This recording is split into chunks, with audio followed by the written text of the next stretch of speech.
You are tired. Not the kind of tired that sleep fixes. The kind that lives deeper, in the bones, in the breath, in the way you wake up already carrying something. You have been filling yourself for years. Opinions, answers, plans, old verdicts, the things you were told would keep you safe. You filled your cup until it couldn't hold anything new. And now the world is pouring something toward you. Maybe peace, maybe truth, maybe love, maybe rest. And it runs right over the edges. It cannot enter, because there is no room. Tonight, I want to tell you an old Zen story about a man who traveled a long way to find wisdom, and the old teacher who showed him, without a single lecture, why he couldn't receive it.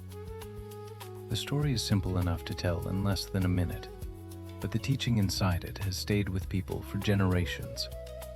My name is Jack, and this is Ancient Current, where we sit with old stories until they show us something we could not see on our own. In an old Zen story told in many forms, a scholar traveled to meet a master. He was not a young man. His hair had grayed at the temples, his shelves bent under the weight of books. He had studied philosophy, religion, ethics, poetry. He could quote texts from memory that most men had never heard of. He had opinions on everything, and he carried them the way some men carry swords, always ready, always visible, always drawn before anyone asked.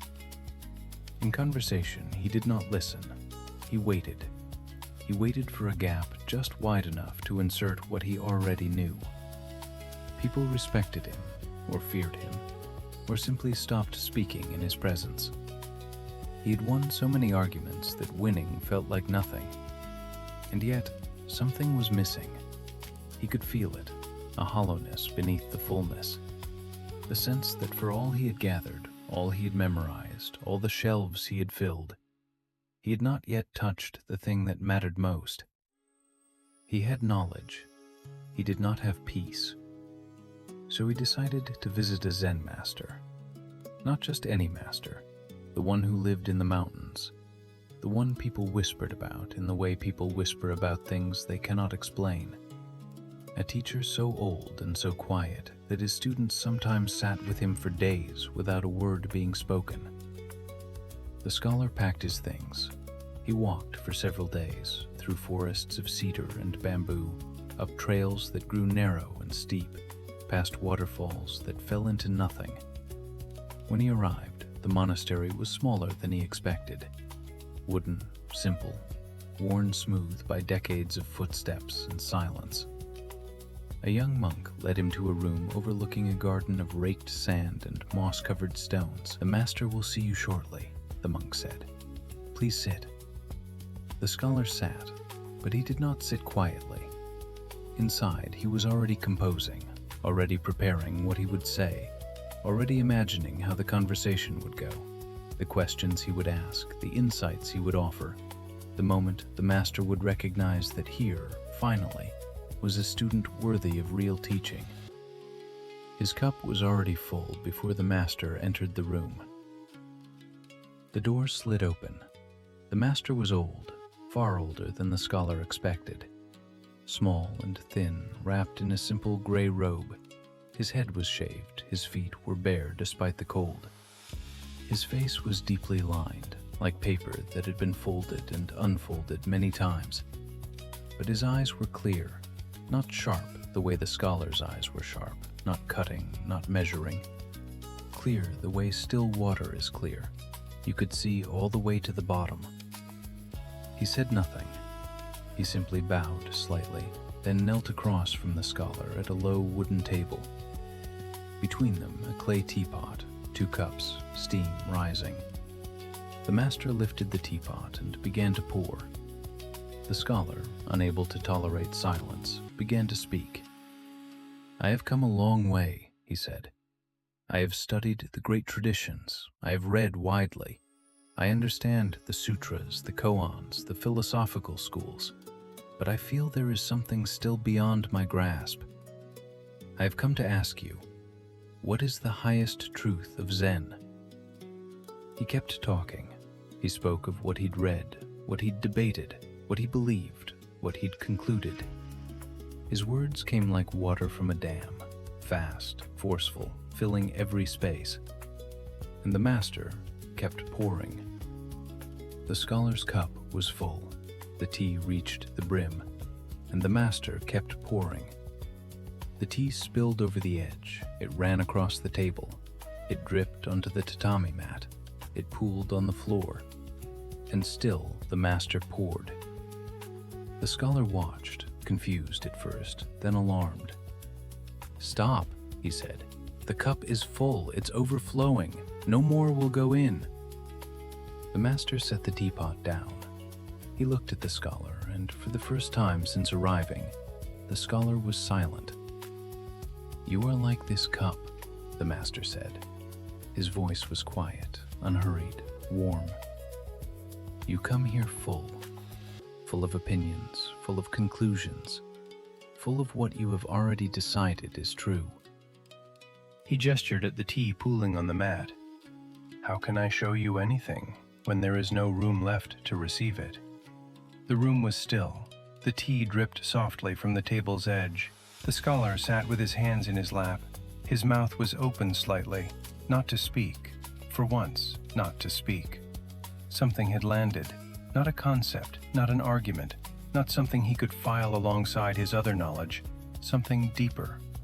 He looked down at the cup, overflowing, unable to hold one more drop, and he recognized himself. Every conversation he had entered already knowing what he thought, every person he had spoken over, every new idea he had measured against his existing conclusions and discarded before it could take root, every moment of silence he had rushed to fill. He had been so afraid of emptiness that he had made himself permanently full, and in doing so, had made himself unable to receive the one thing he actually needed, not more knowledge, space. The master did not say anything else. He simply lifted the scholar's cup, poured the tea out onto the ground, and set the empty cup back on the table. Clean, light, ready. And the scholar, for the first time in longer than he could remember, did not fill the silence with words. He sat with it. He let it be empty. And in that emptiness, something arrived that all his years of study had never given him. Not an answer, a willingness to not know. Some versions say the scholar stayed at the monastery for many months after that, not studying, not debating, not collecting, sitting, listening, learning the strange and difficult art of setting things down. His shelves did not grow fuller, his arguments did not grow sharper, but his eyes grew clearer. And people who met him afterward said there was something different about him, though they could not say exactly what. He spoke less, he listened longer. He no longer entered a room already full. He had learned that the cup must be emptied before it can be filled with anything true. Now, I wonder if you recognize something of the scholar in yourself. Not the arrogance, maybe, but the fullness.